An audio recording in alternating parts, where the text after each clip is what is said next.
Hey guys, welcome back to World of Tanks. My name is Bruce and today I want to offer a guide on how to carry games in World of Tanks. So what are the basic steps which you have to fulfill so that you can win games even in a 1v many situation? Let's find out in this video.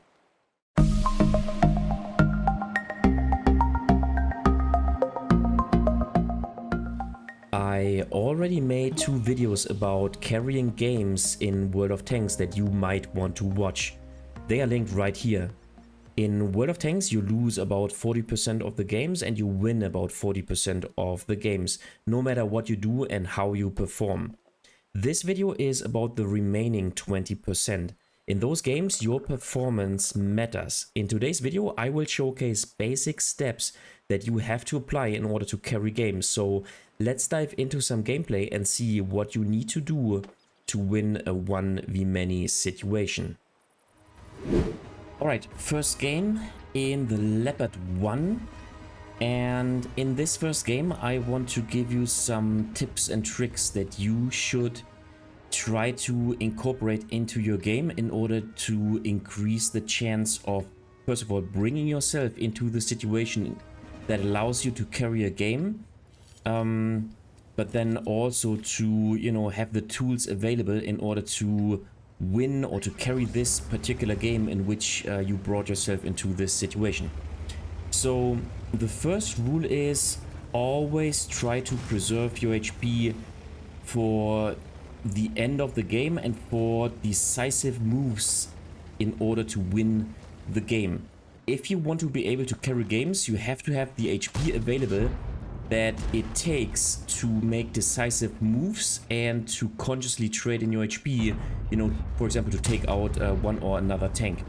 So that's what you need to do. Now, I made a video about early damage, which is this one right here. So follow the link if you have not seen this video yet, which gives you opportunities for, in this case, medium or light tanks on particular maps. But sometimes the map does not offer, those, let's say, those quick wins, those positions in which you can make early damage. So in the Leopard 1 on this map, from this side, I like to go to this position, but now as our light tank has been taken out, I think there's no point in maintaining this position. Plus, as the K91 is advancing, I want to support him, and with the Leopard 1, I want to first of all conduct second line gameplay. I want to support him, I want to fulfill the role that I have as being a support tank, and this is why I want to relocate to this side. Unfortunately, he is playing way too aggressively and he's losing quite a substantial amount of HP. Now, for the time, my goal is to preserve my HP and to make damage here and there if the opportunity arises, but I do not want to lose any HP whatsoever. I first of all want to learn and see how the game develops and then see whether I can make one or another move. And this brings me to tip number 2, which is you should always try to reach the point where you have full situational awareness of the adversary tanks. This will then be the time where you can make or where you can plan further moves to win a game. But until this point, until you have full SA of what is going on, you should not play too aggressively, and you should always expect not only tanks being in their standard positions, but also you should also expect less experienced players to basically not make the standard move, and so just play more cautiously and more defensively. A nice shot right here, so not to lose HP, because once again you will need them for the later on in the game to carry a game. Now, I'm not saying that you should by all means not take part in the fight and thus save your HP, because of course every game is different, and if you have to help your team to not get let's say overrun, then you have to trade your HP sometimes earlier in the game, and then there's nothing you can do. And as I said before, there will be games that you cannot win no matter how your performance is. Alright, so I want to support the AMX 50B. This is why I am positioning myself right here. So if a tank advances, I can maybe take a shot onto him. Alright, if you have then full situation awareness, let's try to get a shot onto this AMX. He's fallen back, plus he has angled his turret. So looks like I cannot get a shot. Maybe on the turret. It would be a nice sniping shot. Maybe I should load premium ammunition. But he's falling back, so I cannot take a shot. Yeah, so so far only 480 damage. But patience is the golden rule, and as I said, you want to preserve your HP and you do not want to play too aggressively until you have reached the point where you're full situational as A. So let's take a look at the adversary tanks on the right hand side. So the only tanks which are not spotted yet is the M60, the FV215B, and then the Tortoise, and of course also the Artis, but I mean we can expect the Artis to be at the rear of the map. M60 has now been spotted. Same applies for the Tortoise. So there's now the only tank which has not been spotted is the FV215B.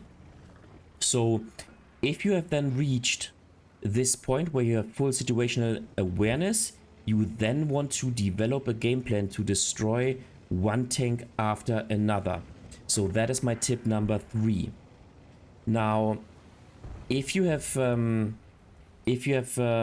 developed a game plan, you want to obviously continue to save HP if possible using all available techniques. So, for example, the double bush mechanics, or second line gameplay, however you want to call it. And I also made a video about trading positively, which is this one right here. So follow the link. In my opinion, this is the most underrated video on my channel, and it offers techniques in order to trade positively and to not lose HP while dealing damage. So continue to apply all those tips and tricks in order to be successful or be more successful in the battle.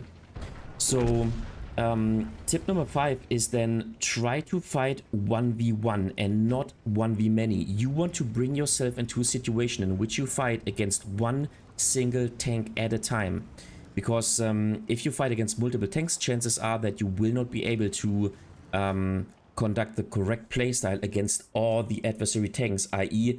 For example, turn your tanks so that the strong frontal armor, if you have, not like in the Leopard 1, but maybe in another tank, faces the adversary tank, and so on and so forth. Obviously, you simply will not be able to take on a fight as successfully if you are in a 1v-many situation.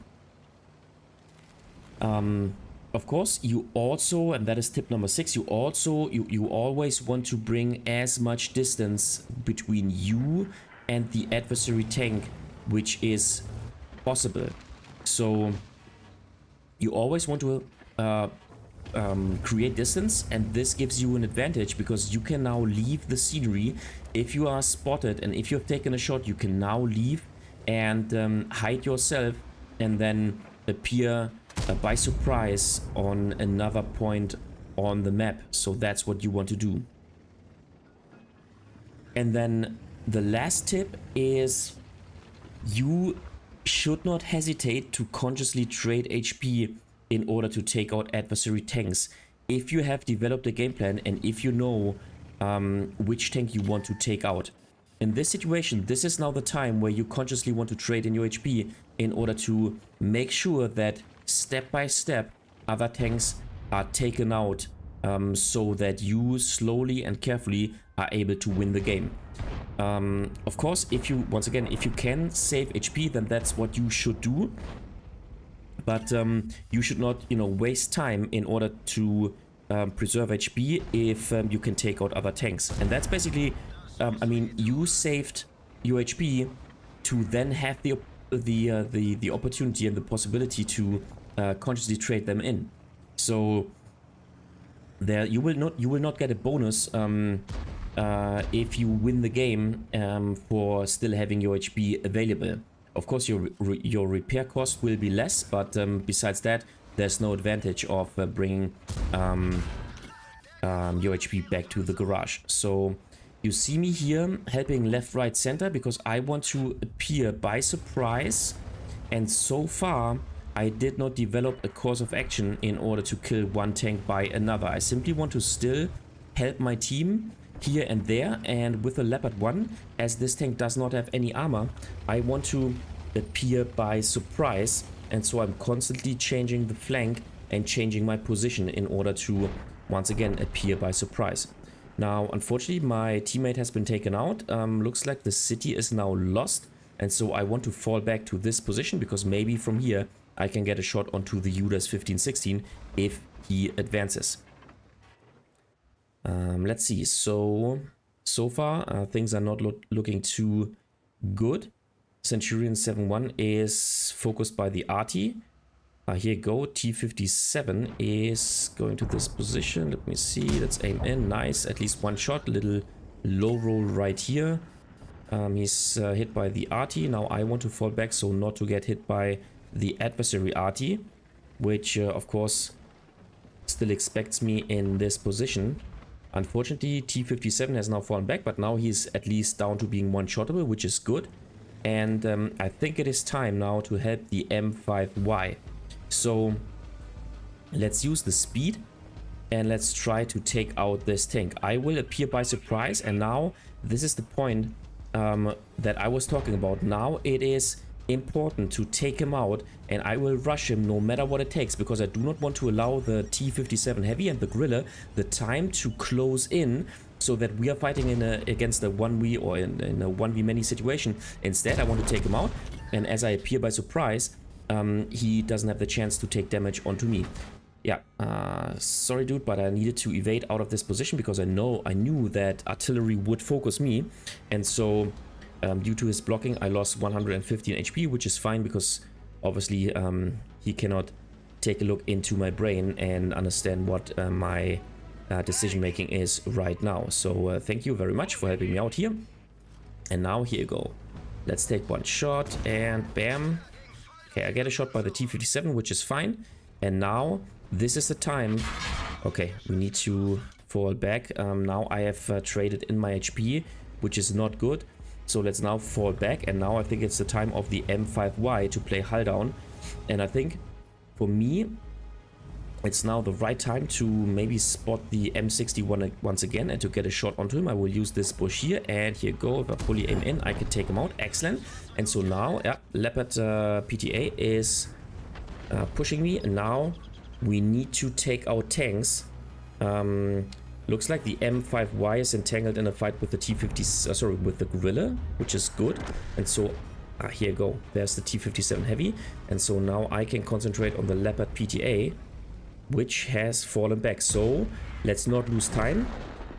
Nice. Let's not lose time, and let's kill the T57. That's what I wanted to say. But our RT is finishing him off. Excellent. And now my game plan is to go to the rear of the map and to kill the RTs, because then our tanks will be much safer if they cannot get focused by the adversary artillery. So let's see how it works. Maybe and hopefully Leopard PTA is still in the city, so I want to proceed down to the 0 lane in order to not get spotted by the Leopard PTA. Now, in such a situation, there are two options. You can either try to stay close to your allies and team up in order to then overwhelm adversary tanks should they appear to your position. And of course, the other opportunity is to make a flanking move and kill another tank that is alone in the open. And that's what I want to do with with this move. I want to kill the adversary artilleries so that it is then much easier for us to hopefully win the game. Now, looks like Leopard PTA has the same plan. So he will actually not take out our artillery, because our artillery manages to stay alive, while the DBV 152 is able to take out the Leopard PTA. Now, finally, we are on the winning side. Artillery is still in the corner of the map, and here you go. So let's take a shot onto the UDAS 1516. This is where the Leopard PTA is so ultra strong. He's just a best sniper in World of Tanks. So let's try to take him out. And let's close the gap to the RT because we need to kill the RT as well. And we only have 1.5 minutes remaining. So let's load premium ammunition and let's try to get a shot. And unfortunately, we only do 119 damage. But with the next shot, with regular ammunition, we should have enough damage. Excellent, to take the RT out. So 4k damage. And now let's try to kill the UDAS 1516. Excellent. He's killed by the DVB 152. And now we have to rush to the FV215B, which is shown as being still full HP. So that is a problem. And maybe we should go to the cap, but I was pinging the cap and the M5Y seems to not want to go to the cap. So obviously the time is not enough for me to go in the cap on my own. And so I need to rush to the city in order to kill the FV. So I think this game really demonstrated what you should do in order to carry a game. Now in this situation, of course, I needed to rush the FV 215. I knew that this was a risky move, but there's nothing I can do due to the lack of time. Now this will be a draw, but we did the correct steps at the correct time. And as I said before, sometimes you simply cannot win the game, which is fine. But once again, in the end, I think it was a proper gameplay, and we made 4,400 damage, which is an excellent result in the Leopard 1. Alright, second game. This time we play the Char Future 4 in a tier 10 matchup. And the first thing we notice is that there is no light tank in the game. So we know that we have the spotting advantage on our side because the adversary team only has a Progetto 65, which has a good camo value, but which is inferior to the Char Future 4. Same applies particularly for the GSO tank. And then of course the Leopard PTA also has a good camo value, but most of the time those players play this tank much more defensively than I do. So of course what I have to keep in mind is that I do not play with premium consumables.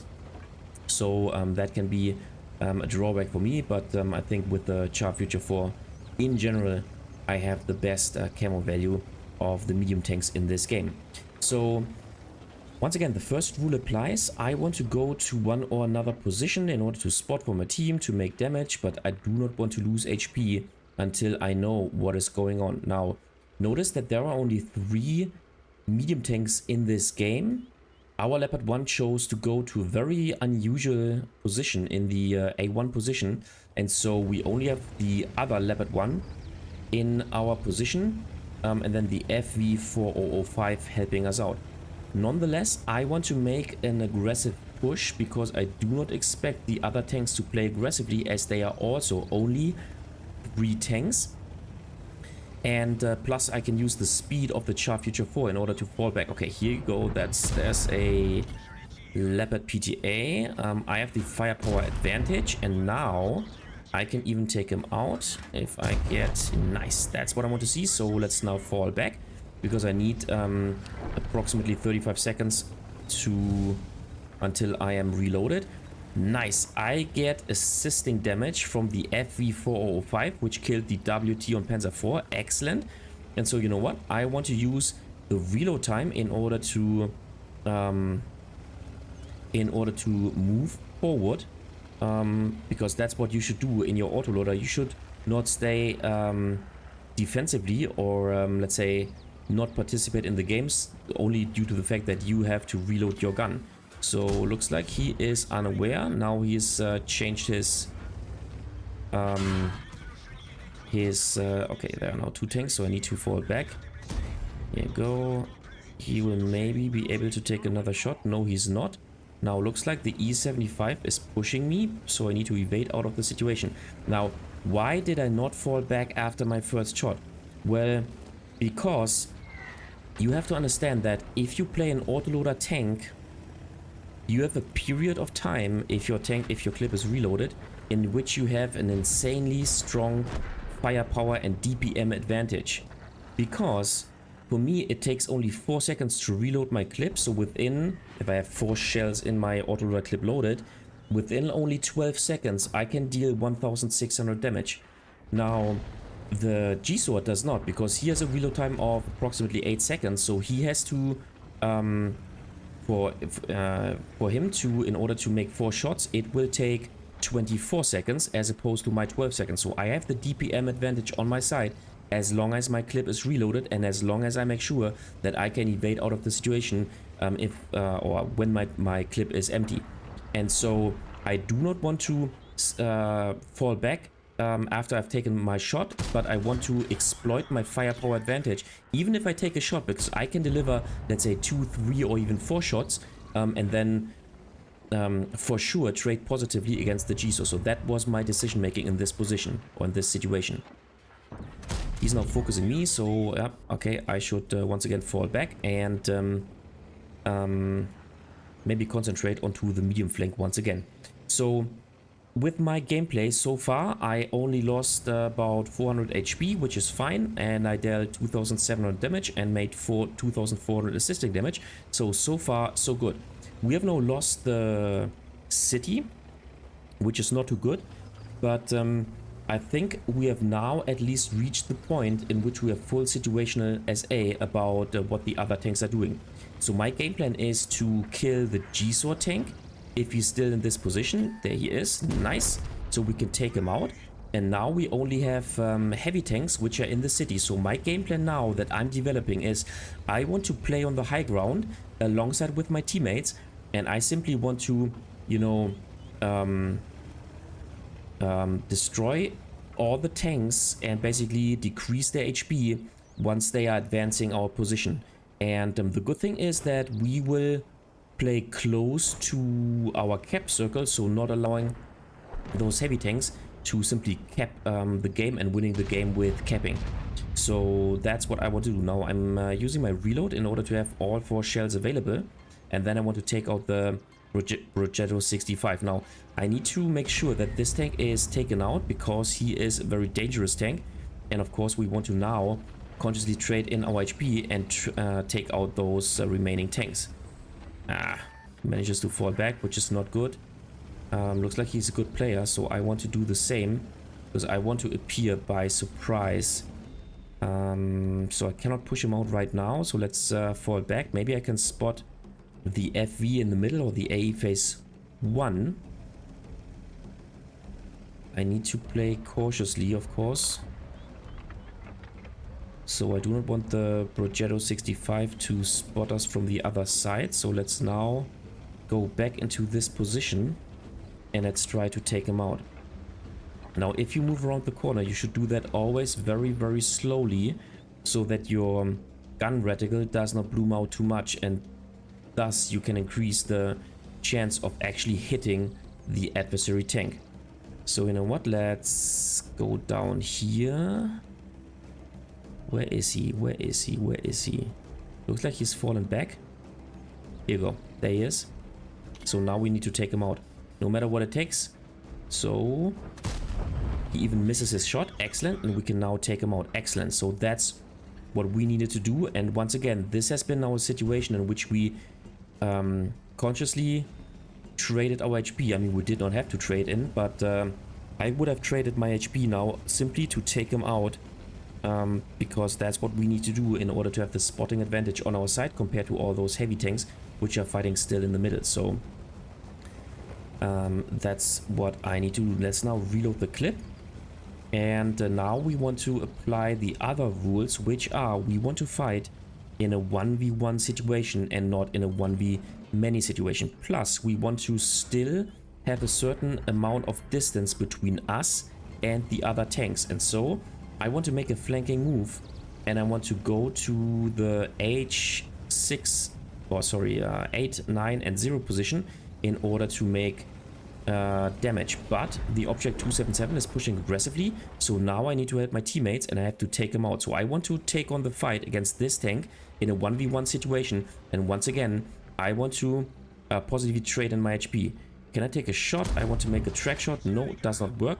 So yeah, I need to take him out, and I need to make sure that I do not waste time until the 60 TP and the AE phase 1 close in. So that's why I am Now, yeah,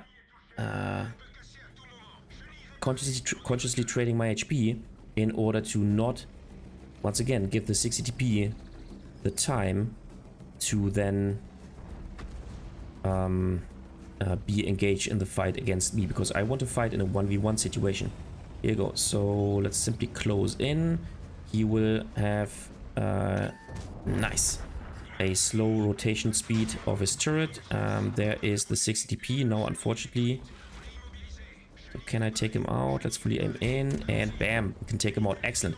So let's now fall back and let's reload the clip. Meanwhile, we want to, of course, go RT safe. And I think with applying those rules, you can see that this is the key to success if you want to carry a game. So AE phase 1 has closed in. So no, you know what? We do not need to hide anymore, because we can simply use the reload time of our clip in order to now decrease the distance, because we still have 1000 HP to trade. And of course, we have the firepower advantage on our side with the Char Future 4 and his 4-shot autoloader clip. So of course, we can simply move in and then try to take out this tank. The only thing we must not do is we must not allow him to take several shots while we are closing in. So that's what we have to keep in mind. This is why I'm not driving over the bridge, but over this hills here, in order to not give him the chance to spot us while we are closing in. He only has 629 HP remaining, i.e. he's 2-shottable for us. We have 4 shots in our clip, so should not be a problem whatsoever. RT is taken out, so this is now a 1v1 situation, actually a 2v1 situation with the Leopard 1. So we will be able to definitely take him out, and I think this was a good example of how to carry a game. So nice, let's take him out. Yeah, first shot actually does not hit. Okay, which is here you go, there you go. All right, so 3,500 damage, 3.2 assisting damage, so overall 6.7k combined, 6 kills, and I think a fantastic example of what you can achieve if you apply those tips and tricks in order to carry a game. Okay, third and last game. This time we play the Lorraine 40T, which is in my opinion still a pretty decent tank. Yes, the gun handling is a little bit lackluster for 2025, but you have a very mobile tank. You have a tank with good view range, with good camo, with, as I said, good mobility.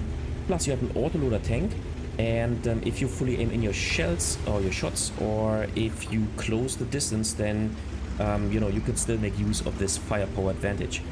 So overall, I think the Lorraine 40T is one of the best tanks that you can get in the bond shop.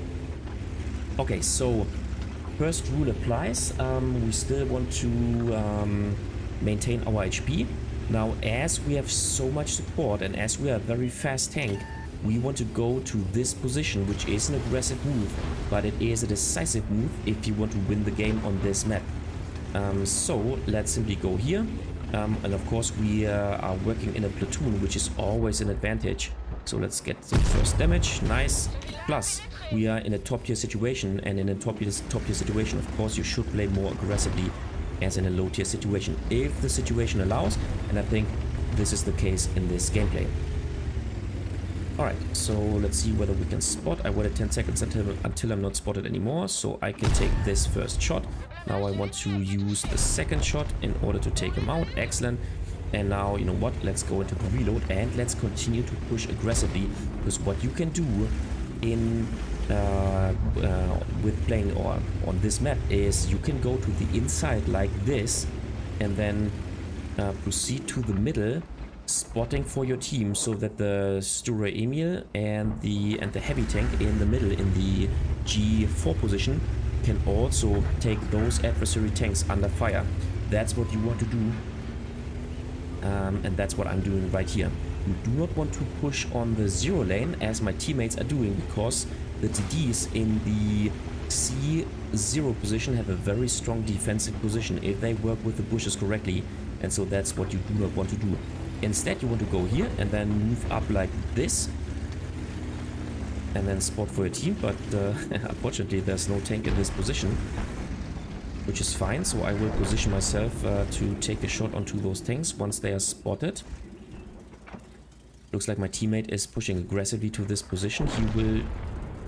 He's still full HP. No, now he's taking damage. So he will most likely now spot for us, and I want to be ready to support him. Here go. There's a tank. But he's behind the building. So I will not be able to take a shot. Maybe now. No. Okay. You know what? Then I will go to the middle. Because that's another opportunity that you can do if you have played like I did on this map. So let's fall back because I think we are... No, we are not spotted. Excellent. Here you go. So maybe we can take a shot onto those tanks from this position. Or we can simply go into the city and decrease the range to the other tanks and exploit our firepower advantage. Here you go. We can maybe chase down the E25. So let's see how the game develops. Once again, we are in a situation in which we have pull as A because we know where all the adversary tanks are located, and so this gives us the opportunity to play more aggressively and to develop a course of action. Which is right now that I simply want to help my team in order to... Nice, we light them up. In order to decrease the hit points of the remaining tanks. But now I'm playing too offensively, so I need to evade out of the situation. Here you go. That's what I can do if I just fall down here. And then I want to reload my clip and then spot for my team to get all the nice assisting damage. Now I can do this because if a tank would push me, I would have the firepower advantage and I would have the chance of simply win a 1v1 engagement would they drop down here, at least if it would be a 1v1 situation. But I think I'm pretty safe. I simply want to spot for my team. Looks like the KV-3 is playing aggressively. So nice. He's taken under fire. Excellent. Let's make sure that he continues to be spotted. Excellent. I can take him out. That's the next tank. Proceeding to my position. I do not want to expose myself. I'm now spotted from the Panther. So I need to proceed more to the left-hand side, I believe. No, actually he's falling back. Okay, perfect. He's falling back, so question is, do I want to reload my clip and be prepared for the next engagement? Looks like I'm not pushed out, so I think so far I can maintain my shots in my magazine.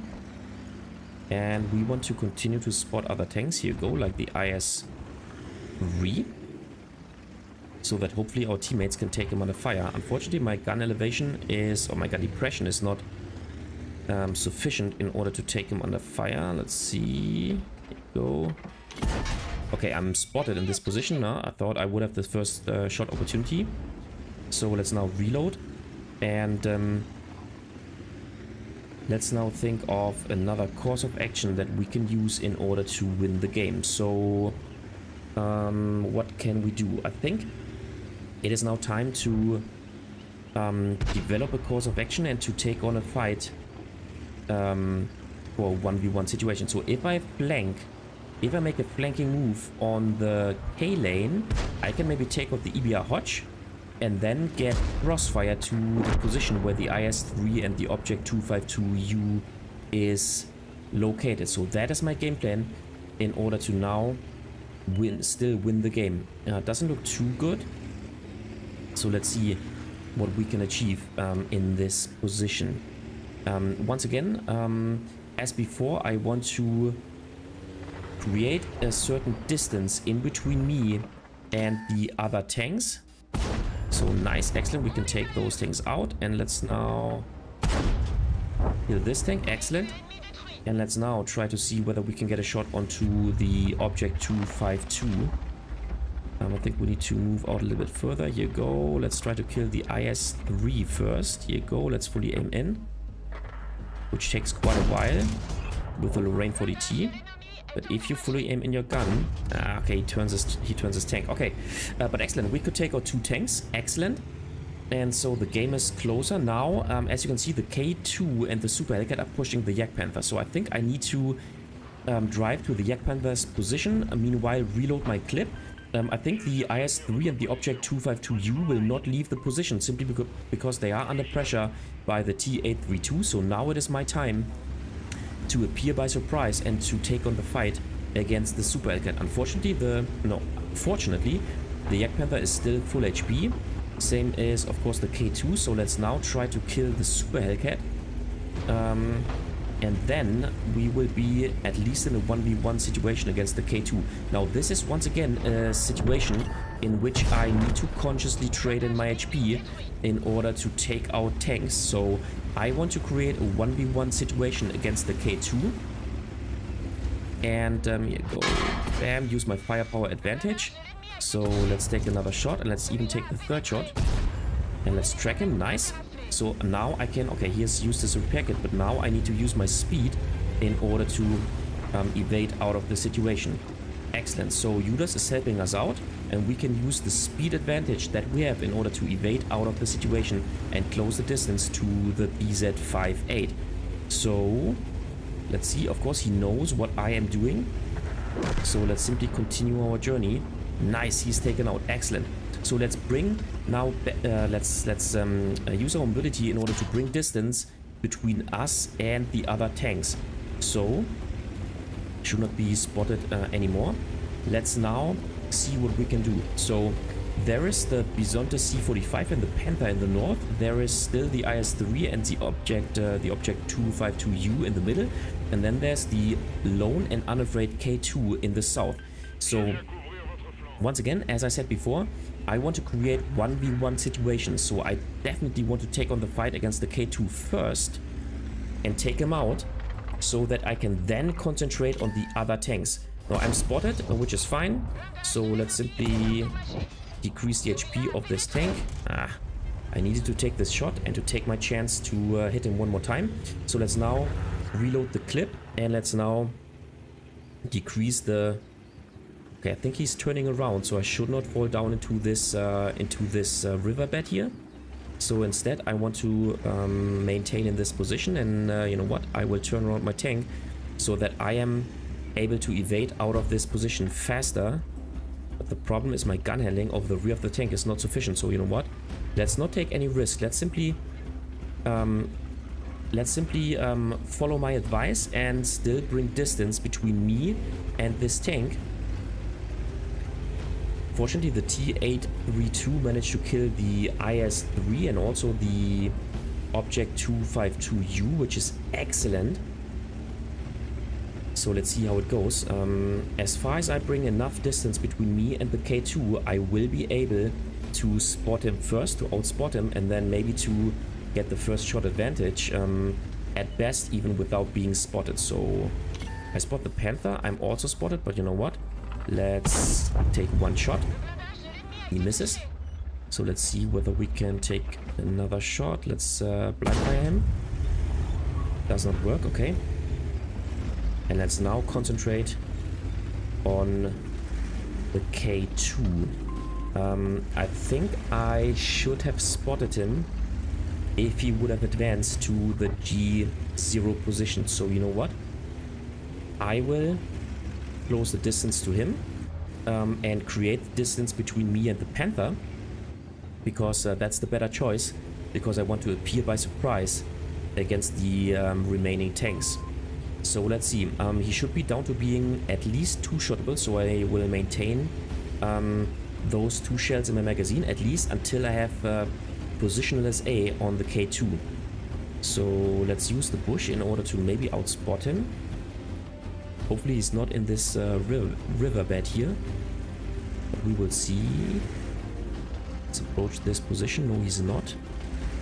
So let's, yeah, there he is. So let's take on the next bush.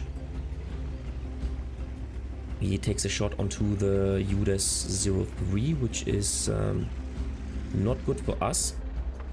And let's fully aim in and voila, bam, and now he's down to being one-shottable. Excellent, so we can take him out. Excellent. 5k damage, 6.2k combined so far. And now it's once again time for us to relocate. Panther is in this position, so we simply want to create or decrease the distance so that we can take him under fire. Nice, he's taken out. Looks like the T832 is doing an excellent job. And now, of course, we are in a 2v1 situation. So we actually need to... we're in a 3v1 situation, so we actually need to rush in order to make any more damage. But the Bisonte C45 is still full HP, so chances are high that we will have the chance of making a bit more damage. So the game plan is always the same. You should try to, you know, make one or another move if you can make damage at the beginning of the game. However, your goal number one should be to preserve HP, because you need your HP to then consciously trade them in later on in the game. Unfortunately, the C45 is now also down to being one-shottable, and he is killed by the T832, which did a fantastic job in this game. You then should try to find the point in which you get full situational awareness of all the adversary tanks, and then develop a course of action. And then there are certain rules that you should apply, i.e. you should always try to increase the distance between you and adversary tanks. You should always try to create a 1v1 situation and not fight a 1v-many situation, and then simply appear by surprise and then work yourself through the adversary team and try to win step by step. In this game, we achieved approximately 6.3k, 6.4k damage, 6 kills, excellent result. And yeah, this is how you can carry games. Alright guys, that was it for today with the video about how to carry games. Do you manage to win 1v-many situations? Do you think my tips and tricks are helpful? Just leave a comment in the comment section down below. And as always, if you liked the video, give it a thumbs up. This really helps out with the YouTube algorithm. If you find this video extremely helpful, then feel free to support me via Super Thanks. This way you can make a one-time donation. You just have to click this button underneath the video. If you adore this channel and you want to consistently support me, then consider subscribing to my channel or become a member, once again with the click of a button underneath the video. Thanks a lot, and I see you next time in another World of Tanks video.